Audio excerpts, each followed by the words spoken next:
इस वीडियो में हम स्टार्ट करेंगे एक्सरसाइज 13.1। तो एक्सरसाइज 13.1 जो है वो है प्रोबेबिलिटी से रिलेटेड। तो एक्सरसाइज स्टार्ट करने से पहले हम प्रोबेबिलिटी के फार्मूला को देख लेते हैं कि प्रोबेबिलिटी का फार्मूला क्या है।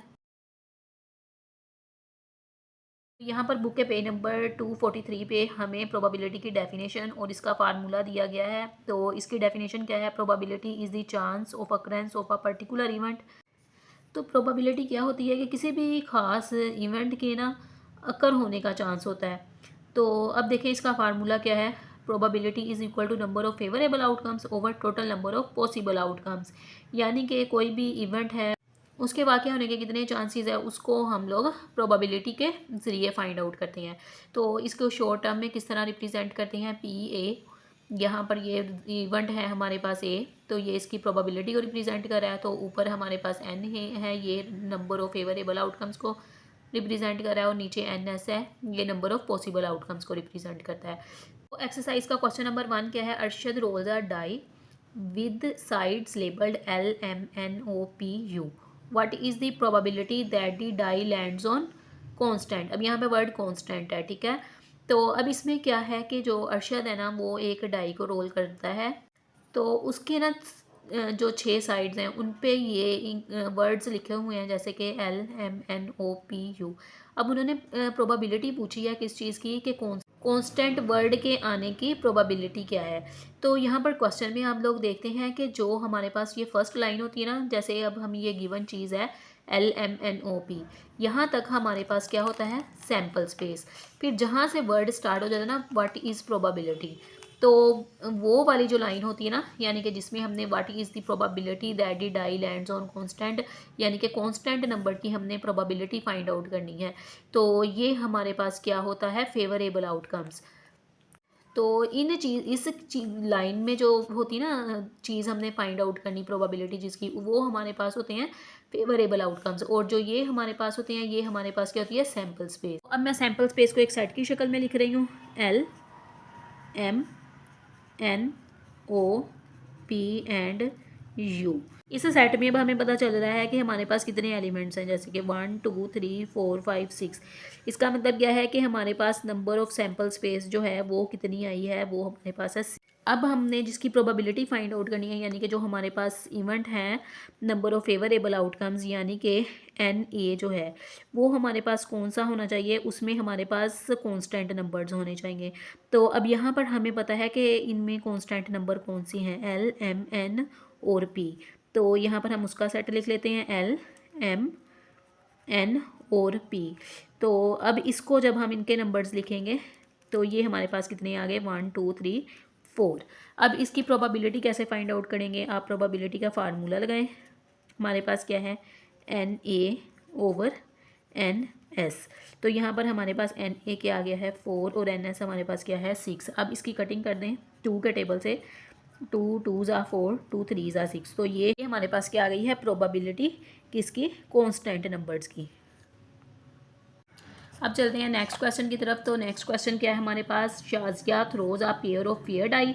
शाजिया ने क्या किया है कि दो डाइज हैं, यानी कि पेयर यहाँ पे वर्ड आ गया है, उसने दो डाइज को क्या किया है? थ्रो किया है। अब यहाँ पर what will be the probability of getting. अब यहाँ पर भी word what will be the probability आ गया है। इट्स मीन के अब ये जो पार्ट्स इन्होंने हमें आगे दिए हैं, हमने इनकी क्या फाइंड आउट करनी है? प्रोबेबिलिटी। और जो ये स्टार्ट पे उन्होंने Shazia throw a pair of fair dice, तो ये हमारे पास क्या आएगी? ये हमारे पास आ जाएगी सैम्पल स्पेस। तो पहले हम सैम्पल स्पेस को लिख लेते हैं, देन हम अपने इन पार्ट्स की प्रोबेबिलिटी फाइंड आउट करते हैं। तो फर्स्ट पार्ट हमारे पास क्या है? सम ऑफ डॉट इज़ एटलीस्ट 4। अब हमें पता है कि जो एक डाई है उसमें कितने नंबर्स होते हैं? तो उस पर 6 नंबर्स होते हैं, 1 2 3 4 5 6। इसी तरह हमारे पास अब उन्होंने दो डाइज बता दी हैं, यानी कि हमारे पास दो सेट आएंगे, 1 2 3 4 5 6। अब आपने क्या करना है? इन दोनों सेट्स को अब आपने क्या करना है? इन दोनों सेट्स के ऑर्डर्ड पेयर बनाने हैं। ऑर्डर्ड पेयर बनाने के तरीके आपको पता है। जो ऑर्डर्ड पेयर होगा वो हमारे पास क्या आ जाएगा? सैम्पल स्पेस, ठीक है। तो वो किस तरह बनाना है? आपने 1 को एक दफ़ा इस पूरे सेट के एलिमेंट्स के साथ लिखना है, फिर आपने 2 को इस पूरे सेट्स के एलिमेंट के साथ लिखना है, फिर आपने 3 को। तो देखते हैं, इसको बनाते हैं जैसे 1 को 1 के साथ, फिर इसी तरह 1 को 2 के साथ, फिर 1 को 3 के साथ, 1 को 4 के साथ, 1 को 5 के साथ और 1 को 6 के साथ। अब हमारे पास ये जो वर्ड था 1 उसको हमने सब के साथ लिख दिया। अब नेक्स्ट हमारे पास आ गया 2, तो 2 को लिखते हैं 2 1, 2 को 2 के साथ,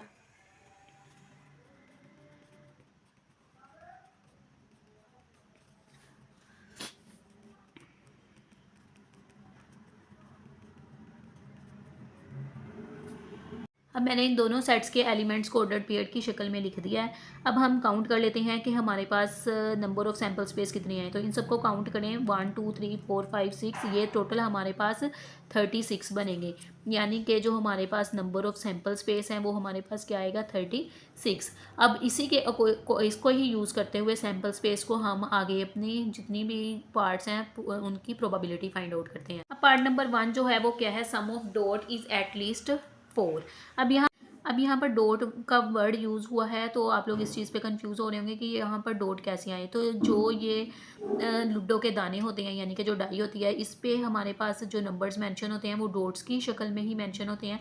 तो अब इधर जो ये नंबर्स हैं ये इनको डॉट्स ही है, ये हमारे पास डॉट्स ही हैं, ठीक है।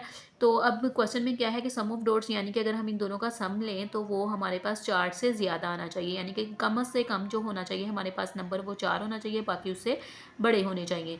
तो एटलीस्ट 4 का मतलब है कि हमारे पास 4 5 और 6 आना चाहिए। यानी कि अगर हम इनको सम करें तो हमारे पास ये 3 नंबर आने चाहिए 4 5 6। तो यहाँ पर आप लोग देखें कि अगर कौन कौन सी ऐसे ऑर्डर्ड पेयर्ड हैं जिनको हम ऐड करें, उनके यानी कि दोनों डॉट्स को ऐड करें तो हमारे पास 4 और 4 से अबव नंबर बने। अब ये जो फर्स्ट वाला है 1 1, इसको अगर हम ऐड करें तो ये 2 बनता है, तो इसका मतलब है ये भी इसमें शामिल नहीं होगा।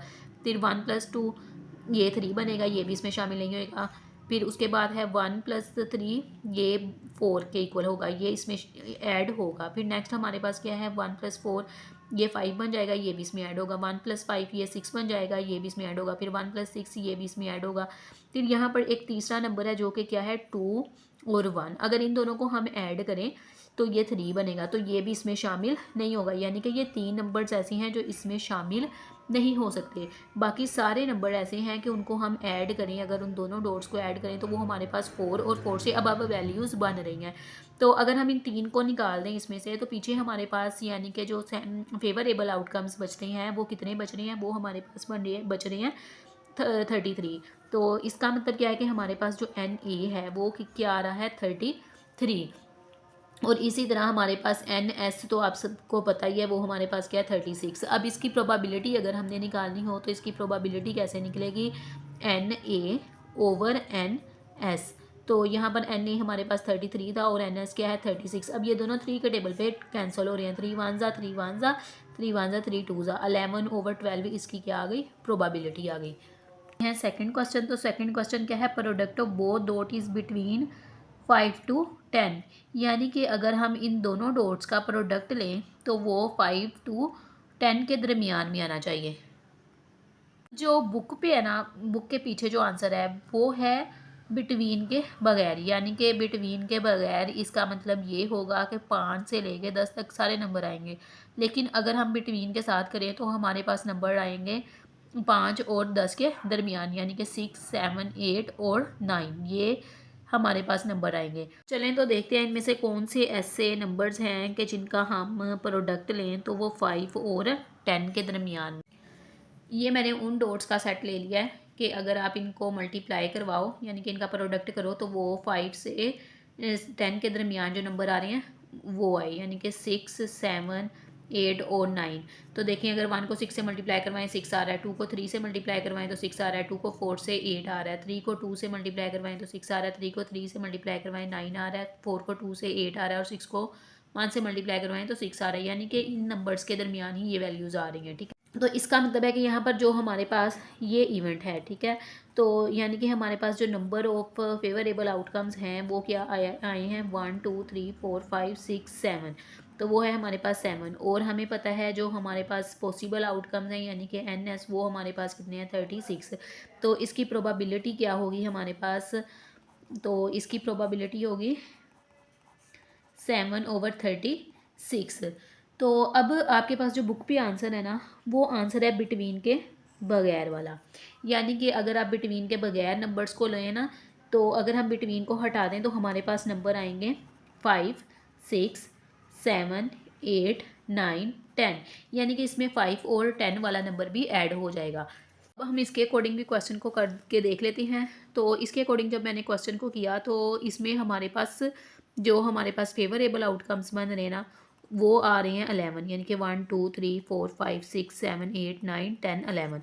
तो इसी तरह हमारे पास जो सैम्पल स्पेस है वो हमारे पास क्या है 36। तो इसकी प्रोबेबिलिटी देख लेते हैं। तो ये हमारे पास क्या आ जाएगा 11/36। तो आपकी जो बुक पे आंसर है वो ये वाला है, यानी कि बिटवीन के बगैर वाला। तो अब आपको पेपर में जिस चीज़ के अकॉर्डिंग आएगा, बिटवीन के साथ आएगा तो आप बिटवीन के साथ कर लीजिएगा, अगर विदाउट बिटवीन आएगा तो आप उसके अकॉर्डिंग क्वेश्चन को सोल्व कर लीजिएगा।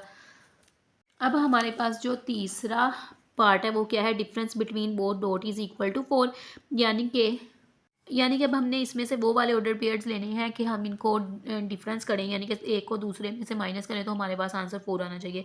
जैसे कि अगर हम ये फर्स्ट वाले में से इसको माइनस करें तो ये इन दोनों को माइनस करें तो ये आपके पास आंसर क्या आएगा 0। तो इसको माइनस करें 1 आएगा, इसको माइनस करें 2 आएगा, इसको करें 3 आएगा, लेकिन हमें कौन सा चाहिए 4 वाला, यानी कि ये वाला 1 -5 एक ये बन गया। इसी तरह 6 - 1 ये इक्वल आ जाएगा 5 के, जो कि नहीं होगा। फिर नेक्स्ट हमारे पास है 2 और 6 वाला, एक हमारे पास ये आ जाएगा। फिर उसके बाद हमारे पास है 5 और 1 वाला। फिर नेक्स्ट हमारे पास ये 6 और 2 वाला, ये 4 हमारे पास इसमें आ जाए, यानी कि अब हमारे पास फेवरेबल आउटकम्स का सेट ये वाला आ गया 1 5 2 6 5 1 6 2। अब इसमें ये नहीं होता कि आपके पास कौन सा नंबर पहले आ रहा है या बाद में आ रहा है, बस आप किसी एक में से दूसरे को सब्ट्रैक्ट करो तो आपका आंसर क्या आना चाहिए 4 आना चाहिए। तो इसका मतलब है कि जो नंबर ऑफ फेवरेबल आउटकम्स हैं वो हमारे पास 4 हैं और नंबर ऑफ सैम्पल स्पेस हमारे पास क्या है 36। तो इसकी प्रोबेबिलिटी क्या होगी, तो इसकी प्रोबेबिलिटी आ गई 4 डिवाइडेड बाय 36। तो हमें पता है 4 1 ज़ा 4 9 ज़ा 36, तो इसकी प्रोबेबिलिटी आएगी 1/9। इस पार्ट में क्या है, पार्ट नंबर 4 में number at least 5 on first die and the number at least 4 on the second die, यानी कि हमारे पास जो ऑर्डर, तो जो हमारे पास नंबर्स आ रहे हैं वो इस फॉर्म में आ रहे हैं ऑर्डर्ड पेयर फॉर्म में। तो यहाँ पर जो हमारे पास फर्स्ट नंबर होता है वो हमारे पास फर्स्ट डाई का होता है और जो सेकंड नंबर होता है वो हमारे पास सेकंड डाई का होता है। तो देखते हैं इसमें हमारे पास कौन कौन सा पेयर आता है। तो यहाँ पर ये जो फर्स्ट है वो क्या है, हमारे पास क्या होना चाहिए फर्स्ट डाई में एटलीस्ट 5। तो यहाँ पर नीचे देखते हैं, तो 5 से ये वाला, जैसे कि अब ये वाला है हमारे पास 5 3। तो इसमें फर्स्ट डाई वाला तो कंप्लीट हो रहा है कि पहला जो नंबर होना चाहिए वो हमारे पास कम से कम 5 या इससे बड़ा होना चाहिए। यहाँ पर 5 है तो ठीक है, लेकिन जो सेकंड वाला है वो हमारे पास कंडीशन नहीं पूरी हो रही, क्योंकि उसमें उन्होंने क्या बोला है कि एटलीस्ट 4, तो लेकिन ये 4 से भी क्या है कम है। तो इसका मतलब है ये वाला इसमें नहीं आएगा। फिर थर्ड ये वाला देखें नंबर, जैसे कि 5 और 4। अब इसमें फर्स्ट वाले की कंडीशन भी पूरी हो रही है, यानी कि 5 नंबर आना चाहिए। यहाँ पर हम लिख भी देते हैं कि जो फर्स्ट डाई है ना उसमें क्या आने चाहिए 5 और 6 नंबर, और जो सेकंड डाई है उसमें कौन से नंबर आने चाहिए, उसमें आने चाहिए 4 5 एंड 6, ये तीनों नंबर्स। तो देखें जो ये वाली है इसमें भी ये कंडीशन पूरी हो रही है 5 और 5, नेक्स्ट वाली में भी ये कंडीशन पूरी हो रही है। फिर ये वाला नंबर आ जाता है, इसमें ये कंडीशन नहीं पूरी हो रही, क्योंकि फर्स्ट वाली तो ठीक है लेकिन सेकंड नंबर पे हमें क्या चाहिए 4 और 4 से बड़े नंबर। तो यहाँ पर 1 है इसलिए ये नहीं होगा, ये नंबर भी इसमें नहीं शामिल होगा, ये नंबर भी नहीं। इसमें ये नंबर शामिल होगा 5 वाला और 6 6 वाला, यानी कि इसमें जो नंबर हमारे पास आ रहे हैं वो कितने नंबर, इसमें हमारे पास टोटल 6 पेयर आ रहे हैं 5 4 5 5 5 6 6 4 6 5 6 6 5 4 5 5 5 6, इसी तरह 6 4 6 5 एंड 6 6। तो यहाँ पर हमारे पास नंबर ऑफ फेवरेबल आउटकम्स कितने आ रहे हैं 6, और हमारे पता है सैम्पल स्पेस कितनी है हमारे पास 36। तो अब इसकी प्रोबेबिलिटी फाइंड आउट कर लेते हैं। तो इसकी प्रोबेबिलिटी आ जाएगी 6/36, 6 1 ज़ा 6 6 6 ज़ा 36। तो इसका आंसर क्या आएगा 1/6, ये इसकी आ गई प्रोबेबिलिटी।